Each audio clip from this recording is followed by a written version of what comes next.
The classroom walls trembled beneath the roar of teenage voices, but amidst the chaos, one sound was sharper than the rest, the thud of a chair being kicked aside. Mrs. Alina Carter stood frozen near the chalkboard, her hands shaking, as three boys in matching varsity jackets closed in. Their laughter echoed like thunder, growing louder, hungrier, feeding on the power they believed they had. In that moment, time slowed. A classroom of nearly 30 students watched, paralyzed by fear, pretending their silence wasn't the same as permission.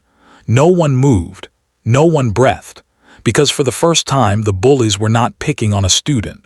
They were cornering their teacher. If you believe kindness, second chances, and courage can change someone's life, please take a moment to like, comment, share, and subscribe. Your support helps stories like these reach others who need hope.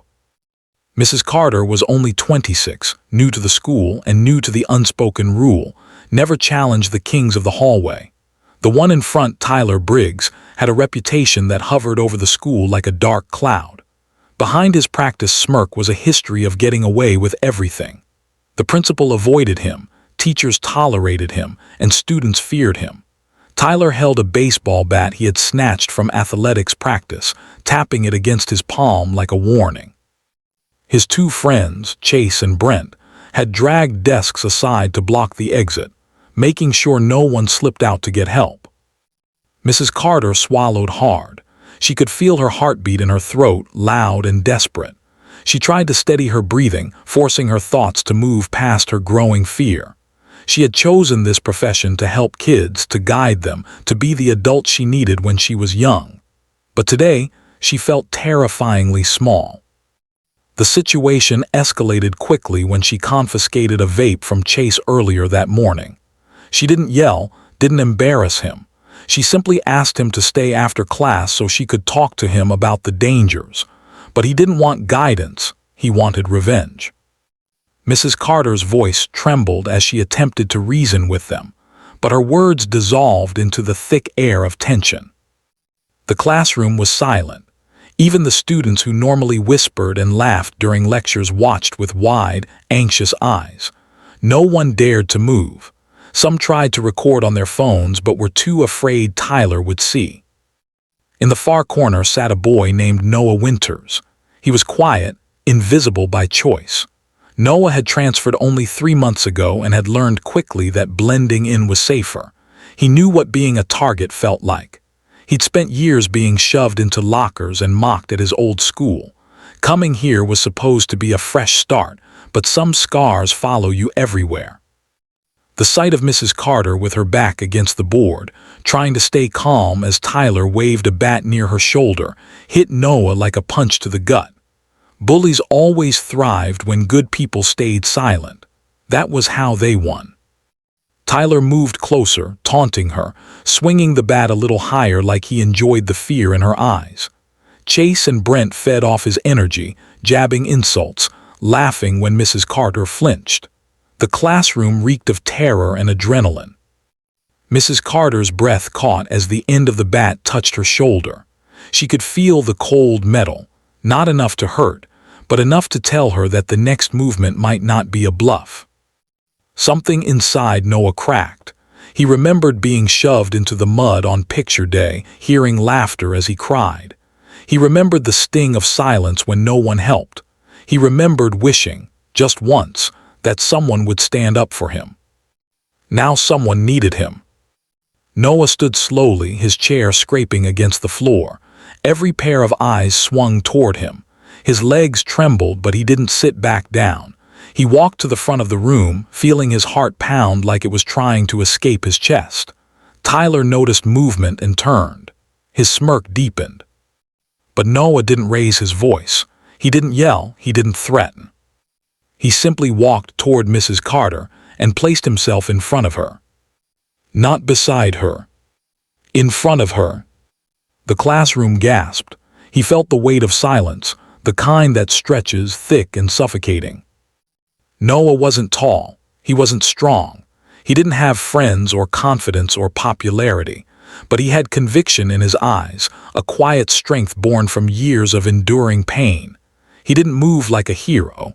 He moved like someone who had nothing left to lose. Tyler clicked his tongue, amused. Noah didn't know how to fight, but Noah wasn't trying to. He looked at Tyler and whispered, barely audible but steady, "Enough." Tyler scoffed, raising the bat a little. Chase and Brent laughed, expecting Noah to crumble and cry like so many before him. But Noah didn't budge. Mrs. Carter's breath hitched. She wanted to tell Noah to step back to save himself, but she couldn't find her voice. A tear slid down her cheek, not from fear, but from witnessing something she never expected to see. For the first time, Tyler hesitated. Not because Noah looked threatening, but because Noah didn't look afraid. A shift rippled through the classroom. Other students, the silent majority, began to stand too. First 2, then 5, then 10, each one moving closer, forming a line behind Noah without saying a word. Noah wasn't alone anymore. And neither was Mrs. Carter. Tyler's confidence faltered. The bat lowered a fraction. He looked around and saw 30 pairs of eyes, no longer fearful but furious. The classroom wasn't obeying him anymore. They were defying him. Finally, Noah stepped closer, not to fight, but to reach out and gently push the bat down before Tyler could react. It wasn't a show of strength. It was a show of courage. A whisper cut through the silence. "You don't scare us anymore." The class exhaled, as if released from a spell. Brent dropped Mrs. Carter's bag he had taken to humiliate her. Chase took a slow step back. Tyler stared at Noah, his grip tightening on the bat, but something in Noah's eyes shook him, a reflection of who Tyler could have been if someone had stood up for him years ago. Tyler backed away. The bat clattered on the floor. The sound was deafening. A teacher in the hallway had overheard the commotion and entered just as Tyler tried to storm out. Security followed. It only took minutes before Tyler, Chase, and Brent were escorted to the principal's office. For the first time, consequences existed.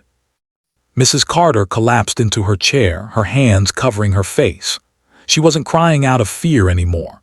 She was crying because one student, one quiet, invisible boy, chose bravery over safety, change over silence.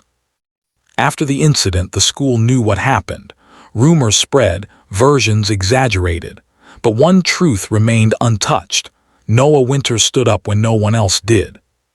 The next day, the classroom felt different. Mrs. Carter entered, visibly exhausted, eyes still red from the night before. She expected awkwardness. Instead, she found her students already seated, not on their phones, not whispering, but waiting. Noah sat in his usual seat, quietly staring out the window. Mrs. Carter walked to his desk and placed a small sticky note where only he could see it. "Thank you for seeing me when no one else did." Noah blinked rapidly, swallowing the lump in his throat. As weeks passed, a remarkable shift took place. Mrs. Carter began greeting every student by name at the door. She asked about their hobbies, their dreams, their fears. She made space for their stories. In turn, the classroom transformed into a place where students felt seen, valued, and safe. Noah found himself invited to sit with classmates at lunch for the first time. He became someone people wanted to know. His quiet bravery changed more than a single moment. It changed an entire culture. And Tyler. His suspension forced him to attend mandatory counseling. At first he hated it, but slowly, painfully, he began to unravel the things he never understood about himself. The anger didn't disappear overnight, but he began to see the world differently. Months later, Tyler approached Mrs. Carter with an apology that wasn't perfect, but it was real. Sometimes, the loudest cries for help come disguised as cruelty. If this story touched your heart, please like, comment, share, and subscribe. Your support helps these messages of courage and kindness reach more people. Before we end, backhand index pointing right, tell us in the comments. Courage changes everything.